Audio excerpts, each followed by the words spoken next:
Good morning बच्चों। भारतेंदु हरिश्चंद्र का यमुना छवि 5वां पढ़ाने जा रहे हैं, जो कि ये कोर्स से कम हो गया है, 6 ही रह गया है। कोर्स में आगे ज़्यादा था, कट करके 6 ही रह गया है। 5वां पढ़ाने जा रहे हैं।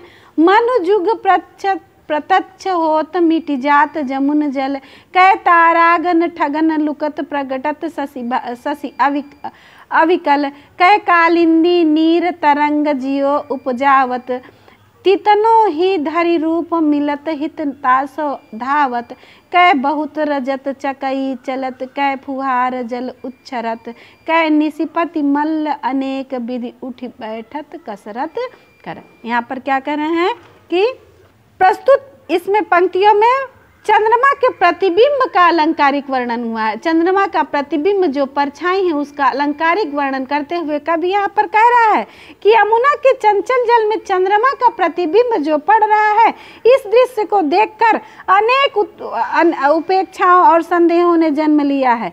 क्या प्रतीत हो रहा है? जैसे मानो चंद्रमा दोनों पक्षों, कृष्ण पक्ष और शुक्ल पक्ष, एक मास में 2 पक्ष होते हैं, कृष्ण पक्ष और शुक्ल पक्ष, दोनों पक्षों में यमुना उदित होकर यमुना के जल में वह विलीन हो जा रहा है। ऐसा लग रहा है जैसे यह चंद्रमा उदित होकर जल में विलीन हो जा रहा है। अथवा तारा समूह में क्या कर रहे हैं?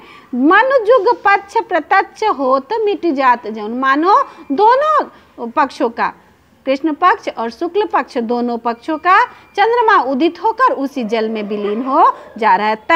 कै तारागन ठगन लुगट प्रगटत शशि अविकल, या ऐसा लग रहा है तारा गणों के समूहों को ठगने के लिए, उनको ठगने के लिए पूर्ण चंद्रमा लुका छिपी कर रहा है। तारागणों को ठगने के लिए वह चंद्रमा लुका छिपी कर रहा। अथवा यमुना के जल में जितनी लहरें प्रकट हो रही, क्या कर रहे हैं? कै कालिंदी, कालिंदी माने यमुना, तीर नीर, कालिंदी के जल में अर्थात यमुना के जल में जितनी तरंगे हो रही हैं, जितनी तरंगे उपजावत, जितनी तरंगे निकल रही हैं, उतने ही रूप धारण करके उससे मिलने के लिए दौड़ रहा है। वह चंद्रमा उतने ही रूप इकट्ठ करके अपने तितनो ही धरि रूप, उतने ही रूप को धारण करके उनसे मिलने के लिए बार बार इधर उधर दौड़ रहा है। कै बहुत रजत चकई चलत, और क्या कर रहे हैं? या अथवा ऐसा लग रहा है चांदी की अनेक चकइयाँ चल रही हैं। चंद्रमा यमुना के जल में चंद्रमा सफेद सफेद अर्थात चांदी की, रजत माने चकई, तो कह रहा है कै बहु रजत चकई चलत। ऐसा लग रहा है कि यमुना के जल में चांदी की चकई इधर से उधर चल रही है, अनेक चकइयाँ चल रही हैं, अथवा जल की फुहारे उठ रही हैं। अथवा चंद्रमा रूपी पहलवान क्या कर रहे हैं? चकई चलत कै फुहार जल उच्चारत, और यह ऐसा लग रहा है जल का फुहारा इधर से उधर चल रहा है, दौड़ रहा है।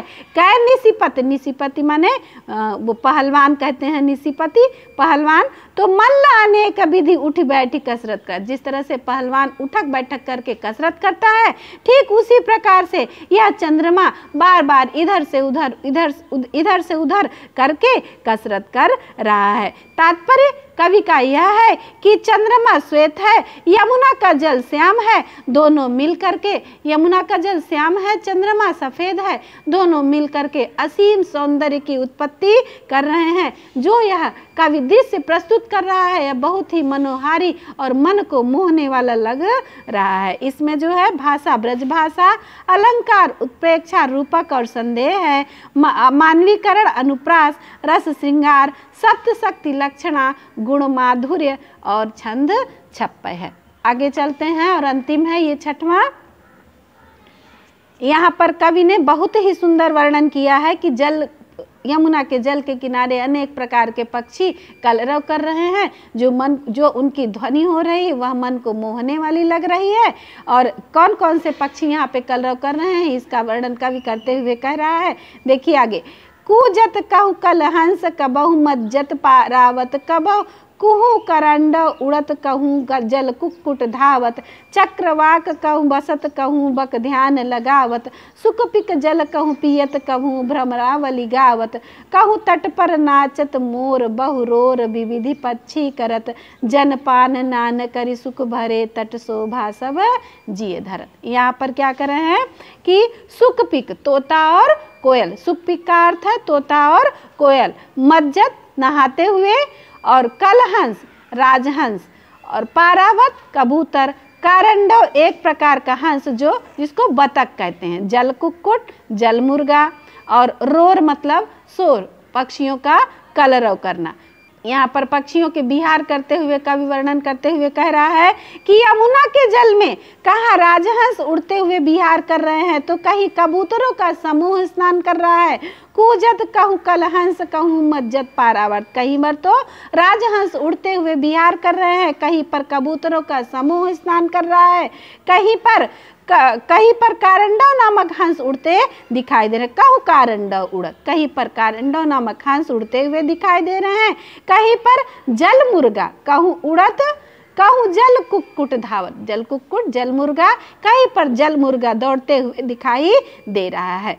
फिर चक्रवात कहूँ बसत, और कहीं पर क्या हो रहा है, चक्रवाकों के जोड़े जल में विहार कर रहे हैं। कहीं पर तो चक्रवाकों के जोड़े जल में विहार करते हुए दिखाई दे रहे हैं, और कहीं मछलियाँ पकड़ने के लिए कहूँ बक ध्यान लगाओ। कहीं पर मछली पकड़ने के लिए बकुला बड़ा ही ध्यान लगा करके मछली को देख रहा है। फिर क्या कह रहे हैं कि कहीं पर तोते और कोयल। सुकपिक तोते और कोयल। तोते और कोयल जल कहूँ पीबत कहूँ भ्रमरावली गावत। कहीं पर तोते और कोयल जल पी रहे हैं। यमुना के जल में खिलते हुए कमलों के समूह पर भंवरों की पंक्तियाँ बड़ी ही सुंदर गुंजन कर रहे हैं, बहुत ही सुंदर गुणगान कर रहे हैं। फिर क्या कह रहे हैं, यमुना के किनारे सारे लोग कहूँ तट पर नाचत मोर। कहीं यमुना के किनारे तट पर मोर नृत्य कर रहे हैं, और बहुरोर विविधि पक्षी करत। अनेक प्रकार के पक्षियाँ वहाँ पर अनेक प्रकार के पक्षी वहाँ पर बहुत ही तरह तरह के शोर को करते हुए अनेक प्रकार के कलरव कर रहे हैं।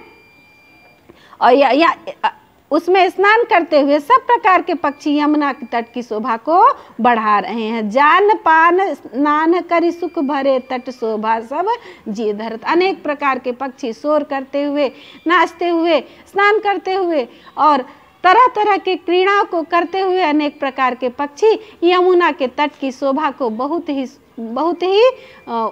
उसकी सुंदरता को बढ़ा रहे हैं। भारतेंदु हरिश्चंद्र जी यहाँ पर कह रहे हैं कि उसकी शोभा ऐसे बढ़ा रहे हैं जैसे उन्होंने मन में धारण कर लिया है कि यहाँ पर श्री कृष्ण ही निवास कर रहे हैं।